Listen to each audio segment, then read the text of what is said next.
জয় রাম, জয় গোবিন্দ। দয়ালগুরুর শ্রীচরণে রইল শতকোটি প্রণাম। প্রণাম রইল প্রিয় ভক্তবৃন্দের প্রতি। আজ শুনব কথা শ্রী শ্রীরাম ঠাকুরের লক্ষ্মী পূজার মাহাত্ম্য। ঠাকুরের বলা গল্প শুনি বই থেকে। কোনো এক গ্রামে নদীর ধারে মাঠে এক কোণে থাকে এক গরিব মানুষ। ভিক্ষা করেই তার দিন কাটে। একবার তার লক্ষ্মী পুজোর করার খুব ইচ্ছে হলে কি হবে, টাকা পয়সা যে নেই, কি দিয়ে মায়ের পুজো, খই ফল গামছা কাপড় এসব কিনবে তা ভেবেই কুল পেলেন না। কিন্তু পুজো করার যে খুব ইচ্ছে। লক্ষ্মী পুজোর আগের দিন তিনি অতি কষ্টে একটি ছোট্ট লক্ষ্মী প্রতিমা জোগাড় করে তাহার পুরের ঘরে নিয়ে এলেন। পরের দিন ভিক্ষা করে কিছু ছোলা জোগাড় করেছিলেন। ফেরার পথে পাড়ার দুষ্টু ছেলেরা তার কাছ থেকে সব ছোলা কেড়ে নিল। কি আর করবেন, তিনি মনের দুঃখে গাছের নিচে বসে বসে চোখের জল ফেলছেন। এমন সময় হঠাৎ তার মনে হলো, রাজবাড়িতে আছে লক্ষ্মী পুজো হচ্ছে, গেলেই তো হয় সেইখানে। সেখানে এতক্ষণ প্রচুর ফল কাটা হয়েছে। ফলমূল কেটে বাইরে ফেলে দেওয়ার ফলের খোসার সাথে কিছু ফলের টুকরা পাওয়া গেলে পাওয়া যেতেও পারে। সে আশায় তিনি মনের আনন্দে রাজবাড়ির পথে রওনা হলেন। কিন্তু হায় সে পোড়া কপাল! পরনে তার ছেঁড়া কাপড়, মুখে খুচা খুচা দাড়ি দেখে রাজবাড়ির দারোয়ানেরা ভিখারি ভেবে তাকে তাড়িয়ে দিলেন দূর দূর করে। মনের দুঃখে তিনি ভিখারি পাওয়া এক মুঠো, সেই ভিক্ষা করে পাওয়া এক মুঠো খুদকুড়া দিয়েই ভক্তি ভরে লক্ষ্মী মায়ের পুজো করছেন আর চোখের জল ফেলছেন। পুজোর শেষে তিনি ভাবলেন, সারাদিন কিছু খাননি, খিদে পেয়েছে। সবাই এখন রাজবাড়িতে লক্ষ্মী পুজোর প্রসাদ পাচ্ছেন, আমি সেখানেই যাই প্রসাদ পেয়ে আসি। কিন্তু সেই আবার একই অবস্থা, কপাল খারাপ। তার এমনই কপাল, রাজবাড়ির দারুণেরা তাকে দেখে ধমকে বলল, বেটা তুই আবার এসেছিস। এই বলে তাকে গলা ধাক্কা দিয়ে তাড়িয়ে দিলেন। মনের দুঃখে তিনি তার কুটিরের দিকে রওনা হলেন। কুটিরের কাছে আসতেই খুব সুন্দর গন্ধ পেলেন। নিজের কুটিরের কাছে আসতেই খুব সুন্দর গন্ধ পেলেন। ঘরের দরজা খুলে তিনি অবাক হয়ে গেলেন।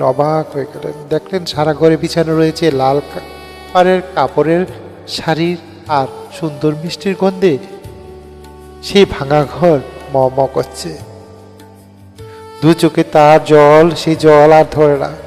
তিনি ছুটে গেলেন তার সেই ছোট্ট লক্ষ্মী প্রতিমার পায়ের কাছে। প্রণাম করে মনের আনন্দে কেঁদে বললেন, মা তোমার করুণা অন্ত নেই। আমার মতো গরিবের ভাঙা ঘরে এসে সামান্য খুদ করা তুমি গ্রহণ করেছ। আবার ঘরের লাল কাপড় বিছিয়ে তুমি এসেছিলে, তার অপমান রেখে গেলে। সমস্ত অপমান আর না খেতে পাওয়া দুঃখ বলে আনন্দে মায়ের মহিমা চিন্তা করতে করতে কখন যে তিনি ঘুমিয়ে পড়লেন আর যে খেয়াল নাই।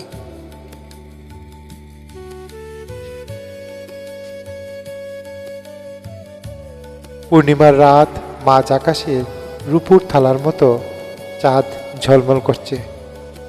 এমনি এক সময় লোকজনের ডাকাডাকিতে তার ঘুম ভেঙে গেল। দরজা খুলি দেখেন চারপাশে মশালের আলো। রাজা তার দরজায় দাঁড়িয়ে আছেন।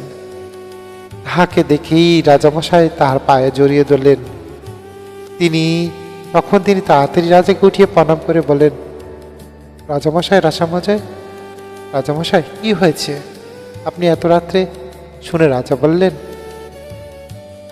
রাত্রে মা লক্ষ্মী স্বপ্নে দেখা দিয়ে বলেছেন রাজবাড়িতে তিনি আসবেন না, এবং আসেননি। নদীর ধারে মাঠের কোণে যে ভিক্ষুক থাকে তার ঘরে পূজা গ্রহণ করেছেন।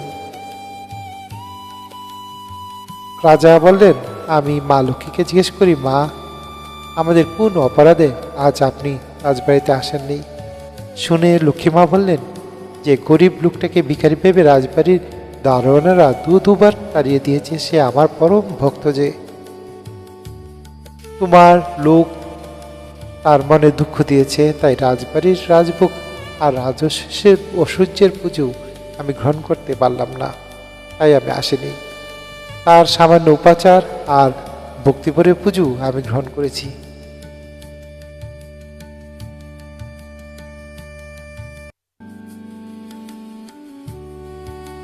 রাজা আরো বললেন, লক্ষ্মী মায়ের কাছে বারবার ক্ষমা চাওয়া। মা বললেন, শোনো রাজা, তুমি সেই ভিক্ষুকের কাছে গিয়ে তার পা ধরে ক্ষমা চাও। সে যদি তোমাকে ক্ষমা করে আর তুমি যদি তার দুঃখ দূর করে দিতে পারো, তবেই রাজলক্ষ্মী হয়ে তোমার বাড়িতে আবার রাজবাড়িতে ফিরে আসব। সেই অপরাধের ক্ষমা চাইতেই আমি আপনার কাছে এসেছি। এই কথা বলে মহারাজ আবার পাও ধরে ক্ষমা চাইতে লাগলেন। সেই ভিক্ষুক বললেন, মহারাজ, হ্যাঁ মহারাজ, মায়ের আশীর্বাদে আমার মনে আজ কোনো দুঃখ নেই। আমি রাজবাড়ির সব অপরাধ ক্ষমা করে দিয়েছি। পরে রাজামশাই তাকে অনেক জমি দিলেন, সুন্দর একখানা বাড়ি করে দিলেন। মা লক্ষ্মীর কৃপায় তাহার আর যে কোনো দুঃখ রইল না। জয় রাম, জয় গোবিন্দ। শ্রী শ্রী রাম ঠাকুর আমাদের গুরুদেব দয়াল গুরু সাথে সাক্ষাৎ সঙ্গ করার সুযোগে যে সমস্ত ভক্তরা পেয়েছিলেন, তাদের অন্যতম চট্টগ্রামের স্বর্গত বিধুভূষণ বসু। একবার শ্রী শ্রী ঠাকুর রাম ঠাকুর পূজাগুড়ি লক্ষ্মী পূর্ণিমাতে তার বাড়িতে ছিলেন। সেই বাড়িতে সে সময় ছিল তার শালক স্বর্গত বীরেন রায় ও ওনার স্ত্রী। শ্রী শ্রী ঠাকুর বীরেন রায়ের সহধর্মীকে বললেন, লক্ষ্মী মা পূজা করবেন না? মা, লক্ষ্মীর পুজো করবেন না? আজ রাতে তো লক্ষ্মী পুজো। বীরেনবাবুর সহধর্মিনী বললেন, দেশের বাড়িতে লক্ষ্মী পুজো হয়, তাই এখন আর তিনি লক্ষ্মী পূজা করবেন না এই বাড়িতে। তাছাড়া তিনি উপবাস তো করেননি। ঠাকুর তাহাকে বললেন, উপবাস না করলে কিছু হয় না। উপবাস মানে উপবাস, উপমানের নিকটে, বাস মানে থাকা। ভগবানের নিকটে থাকাই হইল উপবাস। না খাইয়া থাকলে ভগবানের কাছে থাকা হয় না, নাম করলেই তার কাছে থাকা হয়। উপাস করেন নাই তাতে কি হয়েছে? লক্ষ্মী পূজা করেন গিয়া। লক্ষ্মী পূজা করা ভালো। সত্যনারায়ণের পুজোও হইব, কত লোকে প্রসাদ পাইব। এই কথা বলে ঠাকুর লক্ষ্মী পুজো মাহাত্ম্য সম্বন্ধে এই গল্পটি বলেছিলেন।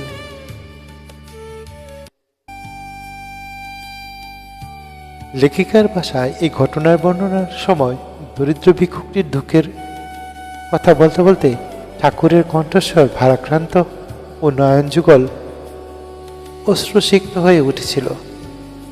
আকর গ্রন্থ সবরী। জয়রাম, জয় গোবিন্দ। দ্বিতীয় বিশ্বযুদ্ধের সময় বাড়ি তৈরি, সিমেন্ট, লোহা ইত্যাদির অপ্রতুলতা সত্ত্বেও সেই স্বর্গত বীরেন রায়ের অনলস তত্ত্বাবধানে 1942 খ্রিস্টাব্দে যাদবপুর অঞ্চলে নির্মিত হয় শ্রী শ্রী বলদামের আদি মন্দির। এই গল্পের উপদেশ হল, উপোস মানে উপবাস, উপমানের নিকটে, বাস মানে থাকা। ভগবানের নিকট থাকাই হইল উপবাস। না খাইয়া ভগবানের কাছে থাকা হয় না, নাম করলেই তার কাছে থাকা হয়, বলেছিলেন শ্রী শ্রী রাম ঠাকুর। জয়রাম। বেদবাণীর সত্যং পরং ধীমহি, সর্বদা নাম করিবেন, নামই চিরকাল অচল শক্তি দান করেন। নামই সত্য, নাম দিয়ে পুজো, নাম দিয়ে সকল পুজো করিতে হয়। নামই মহামন্ত্র, নাম বই আর কিছুই নাই। বেদবাণীর 2য় খণ্ডের 81তম পত্রাংশ। জয়রাম, জয়রাম, জয়রাম। পূজা কাকে বলে? আপন কর্তৃত্ব অভিমান সহ সকল ইন্দ্রিয় ইচ্ছা বাসনাদি সকল দান করাকে পূজা বলে। বেদবাণী 3য় খণ্ডের 58তম পত্রাংশ। বাহ্যিক উপকরণ ব্যতীত ভগবানের পুজো অথবা তাহাকে পাওয়া যায় কিনা এবং তাহা কি উপায়ে পাওয়া যায়।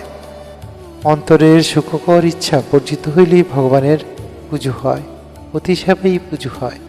জয়রাম, জয় গোবিন্দ। বেদবাণী 3য় খণ্ডের 58তম পত্রাংশ। জয়রাম, জয় গোবিন্দ। গুরু কৃপা হি কেবলম, গুরু কৃপা সবার উপর বর্ষিত হোক।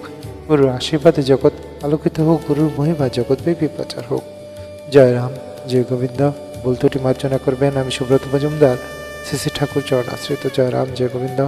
আপনাদের আশীর্বাদে এই গল্প বলার সাহস পেলাম। আমাদের চ্যানেলটি লাইক শেয়ার ও সাবস্ক্রাইব করবেন। আপনাদের প্রতি এই আশা রইল। জয় রাম, জয় গোবিন্দ। সবাই খুব ভালো থাকবেন।